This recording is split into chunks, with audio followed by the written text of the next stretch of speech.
Just don't give me the reason. Sambar పడబోసావా లేదా నేను వచ్చేప్పుడు? పిల్లలు చెప్తానే ఉన్నారు, అందరూ ఏక కంఠంతో చెప్పారు. నా కారు చూడగానే గబగబా వెళ్ళి సాంబార్ పడబోసారంట. పప్పు ఏమో స్మెల్ వస్తుంది భయంకరంగా.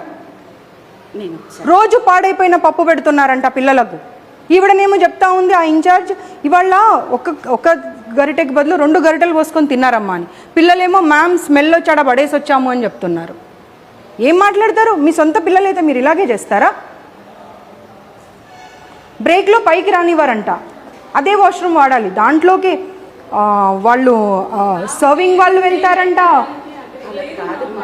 లేదు నేను ఇంకా మీరు అనుకుంటున్నారు ఈవిడ వస్తుంది ఇలాగే వదిలేసి వెళ్ళిపోతుంది చూసుకొని అనుకుంటున్నారు, కానీ I'm not going to leave this time because I have given enough time ఇచ్చాను సర్దుకోండి అని.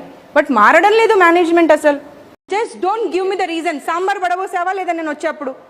పిల్లలు చెప్తానే ఉన్నారు, అందరూ ఏక కంఠంతో చెప్పారు. నా కారు చూడగానే గబగబా వెళ్ళి సాంబార్ పడబోసారంట. పప్పు ఏమో స్మెల్ వస్తుంది భయంకరంగా. రోజు పాడైపోయిన పప్పు పెడుతున్నారంట పిల్లలకు.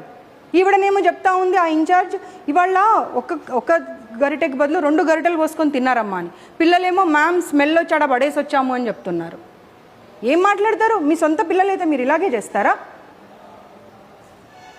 బ్రేక్లో పైకి రానివ్వరంట, అదే వాష్రూమ్ వాడాలి. దాంట్లోకి వాళ్ళు సర్వింగ్ వాళ్ళు వెళ్తారంట. లేదు నేను ఇంకా మీరు అనుకుంటున్నారు ఈవిడ వస్తుంది ఇలాగే వదిలేసి వెళ్ళిపోతుంది చూసుకొని అనుకుంటున్నారు, కానీ I'm not going to leave this time because I have given enough time ఇచ్చాను సర్దుకోండి అని. బట్ మారడం లేదు మేనేజ్మెంట్ అసలు.